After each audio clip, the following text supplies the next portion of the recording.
El análisis de aceite es una técnica de diagnóstico que se utiliza para conocer el estado de la máquina, el ambiente operacional e incluso para conocer el estado del aceite lubricante o el aceite refrigerante. En este vídeo vamos a ver de la mano de Santiago García los principales aspectos cuando utilizamos esta técnica como técnica de diagnóstico.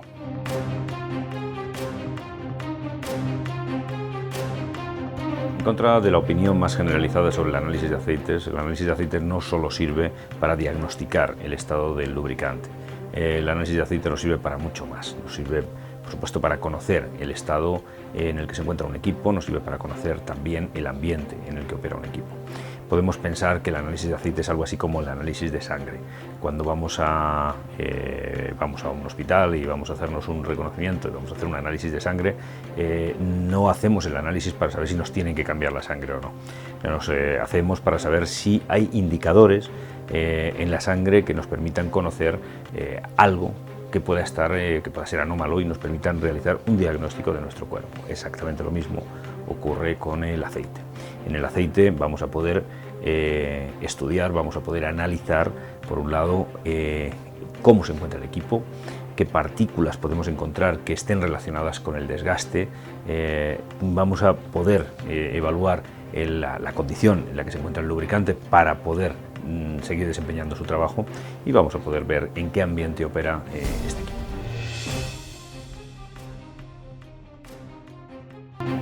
Hay dos grandes grupos de equipos en los que el análisis de aceite resulta especialmente interesante. Por un lado está el grupo de equipos mecánicos rotativos, por otro lado están los transformadores. Dentro del grupo de equipos mecánicos rotativos destaca la utilidad que tiene el análisis de aceite en turbinas, en grandes motores de explosión, en cajas reductoras o multiplicadoras, especialmente de gran tamaño, y en bombas centrífugas. Dentro del campo de los transformadores, por supuesto, el aceite que se utiliza como medio aislante en transformadores de pequeño y gran tamaño nos sirve para saber, por un lado, en qué estado se encuentra el transformador, por otro lado, en qué estado se encuentra el propio aceite para seguir realizando su función. ¿Cuáles son los aspectos más importantes en el análisis de aceites? Como siempre, al aplicar técnicas de diagnóstico vamos a tener que tener en cuenta 5 grandes aspectos. En primer lugar, tenemos que tener un buen conocimiento de la técnica, tenemos que tener un buen conocimiento de cómo es el análisis, de qué tipos de técnicas de análisis se utilizan, cuáles van a ser las técnicas que más información nos van a dar, cómo interpretar esos análisis. Por un lado, tenemos que tener muy presente el conocimiento de la técnica. En segundo lugar, tenemos que tener un buen conocimiento del equipo que estamos analizando, esa turbina, ese transformador, esa bomba, esa caja reductora, etcétera, porque dentro tendremos que conocer qué tipos de rodamientos, de piñones, qué tipos de aislamientos, etcétera, para poder interpretar las partículas que nos vamos a encontrar en ese aceite o la degradación que nos vamos a encontrar dentro. Mucho menos importante que estos dos, bastante menos importante, es conocer los equipos de análisis, porque en general lo que vamos a hacer con estos aceites en general va a ser tomar la muestra y poder mandarla a un laboratorio, con lo cual el equipo de medida en general no va a estar en nuestras manos.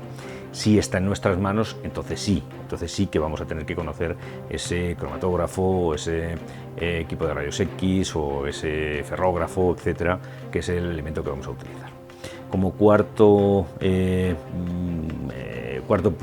aspecto importante que tenemos que tener en cuenta es cuáles son los valores de referencia para cada uno de los átomos o moléculas o para cada valor que estemos midiendo, viscosidades, puntos de inflamación, punto de congelación, densidades, etcétera. Para todo eso vamos a tener que conocer cuáles son los rangos que entendemos como normales y cuáles son los rangos que van a estar fuera de lo normal.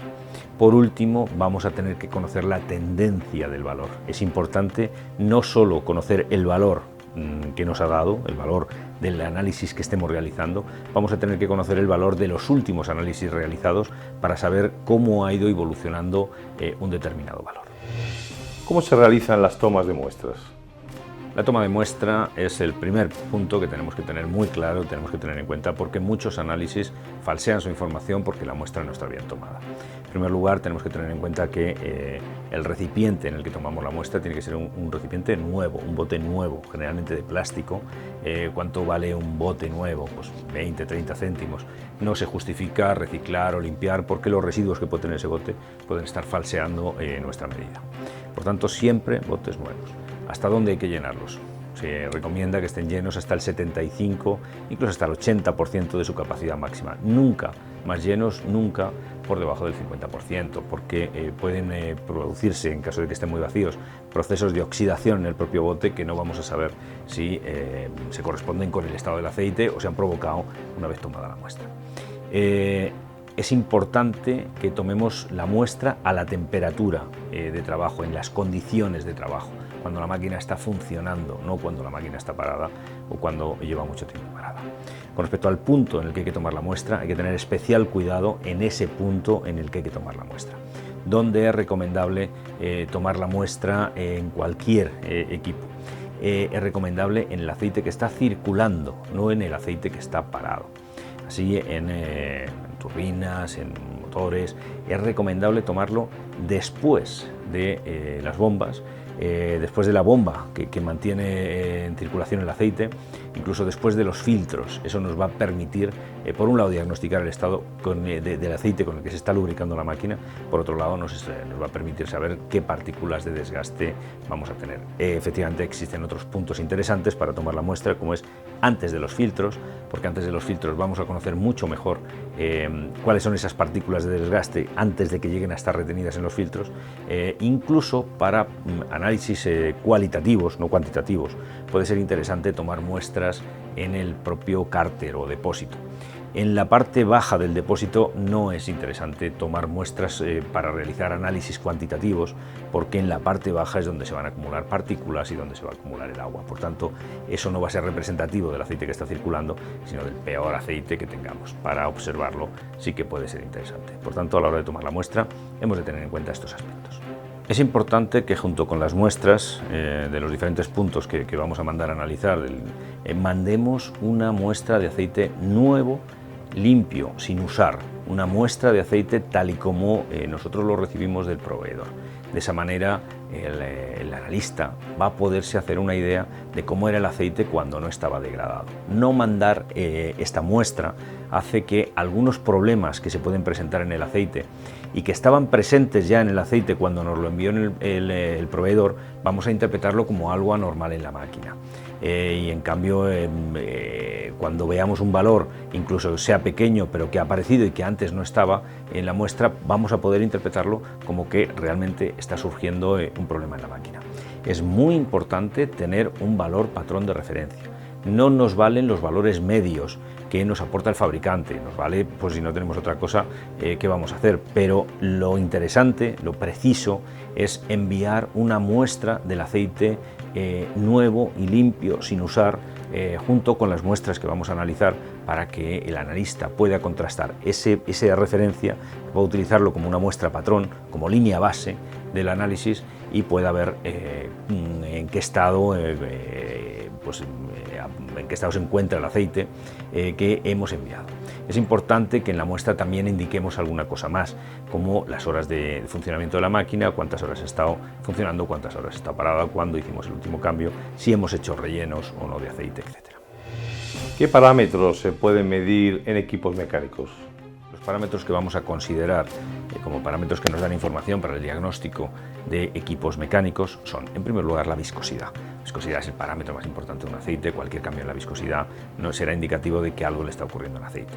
Junto con este parámetro de la viscosidad hay otros parámetros físicos, como la densidad, punto de inflamación, punto de congelación, etcétera, que también pueden ser medidos y también nos indicarán si el aceite ha cambiado sus características. Si ha cambiado esas características, será indicativo de que o está sufriendo un proceso de degradación o está sufriendo un proceso de contaminación. Junto con ellos, un parámetro muy importante será el contenido en agua. Será importante saber si está entrando agua del exterior o si hay algún proceso que esté adicionando agua al aceite, la cantidad de agua que puede haber en un aceite lubricante o refrigerante realmente baja, pues tendremos que analizar por determinados métodos cómo es ese contenido en agua. En siguiente lugar, tendremos que analizar partículas, qué cantidad de partículas y en qué tamaño tenemos estas partículas en nuestro aceite. Existe una norma, la norma ISO 4406, es la más utilizada para poder determinar qué número es el que le corresponde, qué clasificación le corresponde a la contaminación del aceite, para saber si estamos dentro de unos parámetros adecuados de contaminación por partículas o no. Siguiente parámetro importante a analizar es átomos que tenemos en nuestra muestra, tanto metálicos como no metálicos. Esos átomos nos van a permitir saber qué contaminantes podemos tener y en qué estado se encuentra el aceite. Tan importante como los átomos son qué moléculas, determinadas moléculas que podemos tener en el aceite. Para ello tenemos pruebas específicas porque los átomos en muchas ocasiones no desaparecen, sino que se recombinan, pero si solo analizáramos átomos seguirían estando allí, pero esa recombinación hace que determinados productos que añadimos al aceite, determinados aditivos que le ponemos al aceite, hayan perdido sus propiedades. Por tanto, saber cuál es la cantidad de determinadas moléculas, sobre todo para diagnosticar aditivos del aceite y el estado en que se encuentran esos aditivos, es importante. Los ensayos que vamos a utilizar para estas determinaciones pues son, por un lado, la utilización de viscosímetros para la medida de la viscosidad, la utilización de densímetros normalizados para la medida de densidades, determinadas pruebas normalizadas para la detección de punto de inflamación, punto de congelación, punto de autoinflamación, etc. Vamos a utilizar el ensayo Carl Fisher, que es el más preciso para agua. Utilizaremos técnicas de rayos X para partículas de determinados tamaños. También utilizaremos la espectrometría de masas para partículas de muy pequeño tamaño. Y utilizaremos la ferrografía, ferrometría, etcétera, como ensayos complementarios para determinar todos estos parámetros de nuestro aceite en máquinas rotativas. ¿Qué parámetros podemos medir en aceite de transformadores? Para el análisis de aceites en transformadores son otros parámetros los que nos van a hacer falta. La viscosidad, punto de inflamación, punto de congelación, etcétera, son parámetros importantes, o densidad, pero nos importa el contenido en agua, nos importa la rigidez dieléctrica, que es lo que nos va a permitir saber si el aceite es capaz de conducir o no la corriente eléctrica. Recordemos que la principal función es una función refrigerante y por tanto el aceite que está en contacto con las bobinas tiene que tener una capacidad aislante, pero nos va a importar mucho la cromatografía de gases, porque el aceite de un transformador tiene efecto memoria. Si ha tenido puntos calientes en algún momento, se van a haber generado unos gases y esos gases permanecerán disueltos en el aceite. Por otro lado, nos van a hacer falta también los compuestos, un análisis de compuestos furánicos. Esos compuestos furánicos nos van a determinar en qué estado se encuentra la celulosa en la que acompaña a los bobinados.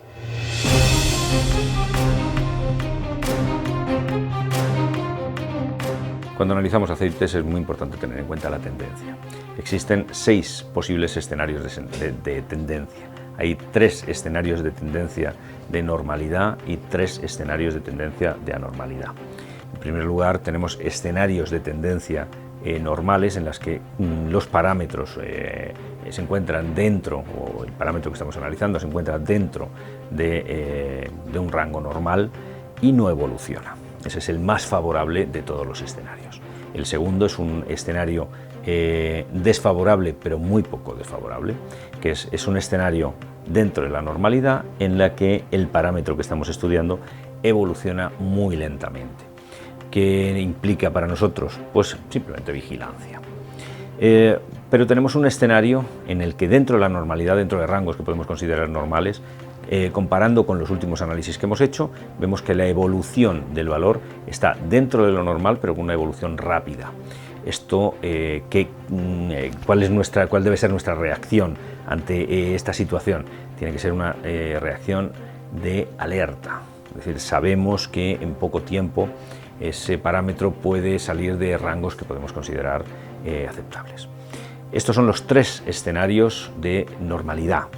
Normal sin evolución, normal con evolución lenta, normal con evolución rápida. Pero ahora tenemos 3 escenarios de anormalidad. ya estamos fuera de parámetros que podemos considerar válidos. Tenemos un primer escenario en el que es un escenario de anormalidad sin evolución. Es anormal pero no evoluciona. ¿Qué es lo que nos debe implicar? ¿Qué decisión deberíamos tomar? Una decisión de vigilancia alerta. Esa vigilancia alerta lo que nos puede hacer, por ejemplo, es que acortemos el espacio entre análisis. El quinto escenario es un escenario ya fuera de la normalidad, pero en el que el valor que estamos analizando tiene una evolución lenta, fuera de lo normal, pero lenta. ¿Cuál debe ser nuestra reacción ante ese escenario de anormalidad con evolución lenta? Es una situación de alerta. Ya tenemos que estar pensando, preparando una intervención, preparando otros métodos de diagnóstico para confirmar o descartar determinados problemas. El último de los escenarios de tendencia es el peor de todos, que es fuera de la normalidad, pero ya con una evolución rápida, un empeoramiento rápido del valor. Esto ya pinta un escenario, dibuja un escenario completamente distinto, es un escenario de emergencia. En ese escenario de emergencia o de alarma es un escenario en el que la intervención ya no se puede demorar, hay que programar la intervención lo antes que se pueda. Hemos visto en este vídeo cómo esta técnica nos puede ayudar en el diagnóstico tanto de una máquina como en el estado del propio aceite o el ambiente operacional de la máquina. Esperamos que este vídeo os haya sido de utilidad y que sigáis viendo la serie que hemos dedicado al diagnóstico.